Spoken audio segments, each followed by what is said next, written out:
Oke, jadi kita mulai dari nomor 1. Yang ditanyakan adalah topik dari bacaan yang di atas. Nah, kita lihat dari paragraf pertama. Mostly itu simpulan dari paragraf pertama adalah tentang masalah atau beban yang dihadapi oleh merpati. Nah, itu bisa didapat di kalimat yang berkata, sementara itu, pada saat yang sama perusahaan ini harus mengemban misi yang tidak ringan. Nah, lalu setelah itu kan dijelaskan rute-rutenya seperti apa. Setelah itu, ini kan paragraf pertama. Paragraf keduanya itu mostly berbicara tentang beban juga, karena diindikasi oleh kalimat pertama yang berkata beban itu makin erat. Nah, jadi itu adalah topik sentence dari paragraf kedua, dan sentences berikutnya itu menjadi kalimat-kalimat mendukung oleh topik sentence paragraf kedua. Nah, di paragraf terakhir masih juga membahas tentang beban yang ditanggung oleh merpati. Nah, itu bisa kita dapat di kalimat terakhir yang menjadi juga simpulan. Padahal pada saat yang sama, persaingan di jalur non-perintis yang dijalani merpati justru semakin ketat. Nah, dari hasil yang kita dapat dari paragraf 1, 2, dan 3, kita bisa menarik kesimpulan bahwa topik yang dibahas adalah tentang beban yang ditanggung merpati tidak ringan. Jadi, jawaban dari nomor 1 adalah B. Oke, next off to number 5. Nah, nomor 5 itu terdapat kalimat yang berkata aparat negara tidak diperbolehkan melakukan intimidasi kepada masyarakat. Dan kita harus mencari antonim dari kalimat tersebut. Kan pertanyaannya yang dapat digantikan kan, kalimat yang kata yang dapat menggantikan intimidasi kecuali. Nah, jadi kita mencari antonimnya.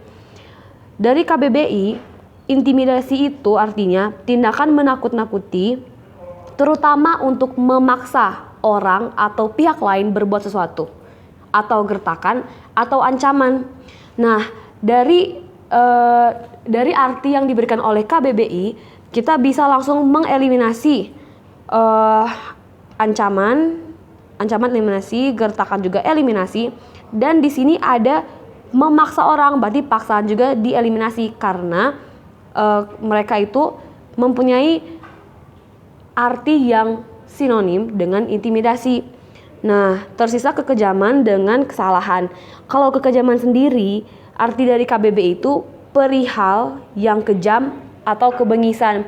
Nah, dari kekejaman sendiri kan itu jika seseorang membuat sesuatu yang kejam, pasti orang itu akan ada unsur pemaksaan dalam membuat kekejaman tersebut. Jadi kita bisa mengeliminasi pilihan E karena pilihan E dapat menggantikan kata intimidasi. Dan pilihan yang paling, jadi jawaban dari nomor 5 itu adalah C, kesalahan. Karena arti kesalahan sendiri adalah berbuat salah. Jadi itu berbeda artinya dengan intimidasi. Oke, lanjut ke nomor 6.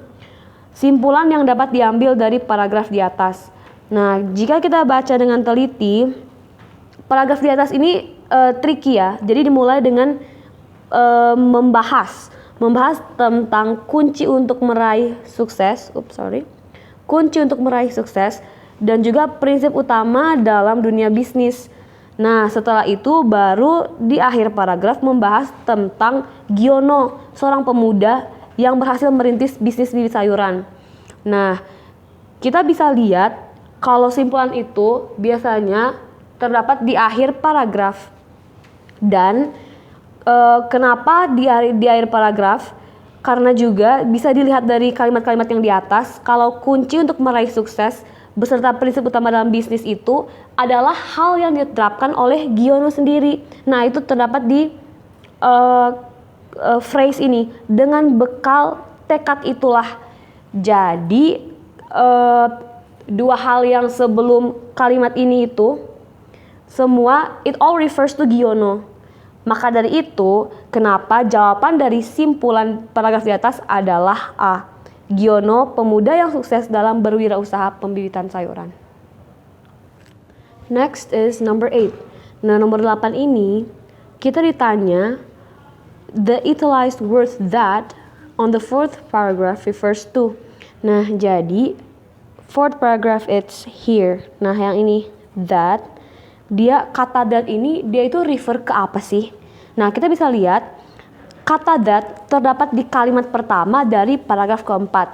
Berarti jika kita ingin mencari referensinya itu, the reference should be on the paragraph before. Berarti di paragraf keempat.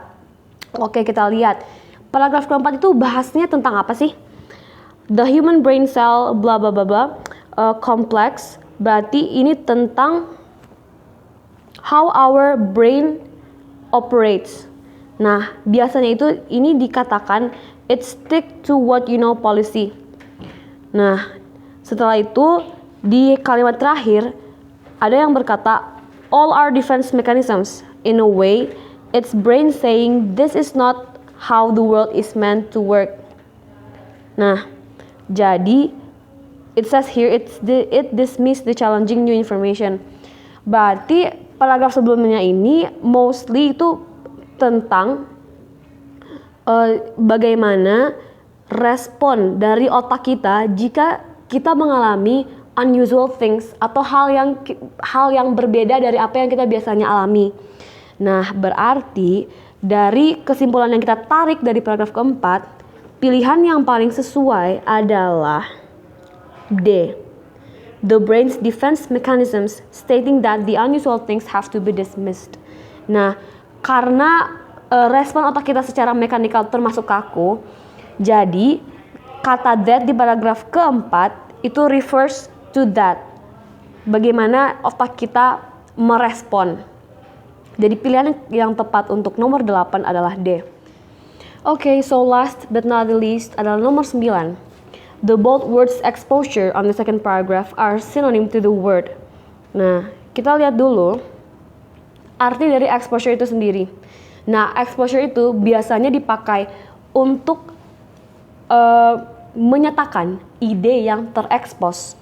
So, sebenarnya exposure itu mempunyai dua sinonim, yaitu vulnerability dengan revelation. Nah, jadi kita harus bisa mengidentifikasikan dari dua pilihan yang ada itu kata yang paling tepat untuk menggantikan exposure sendiri, because vulnerability and revelation have different meanings. Oke, jadi vulnerability, let's start with that. Artinya adalah open to threats, rawan terhadap ancaman.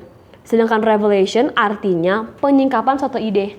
Nah, dari masing-masing meaning we can conclude that revelation mempunyai arti yang similar dengan exposure. Berarti sinonim dari kata exposure adalah revelation.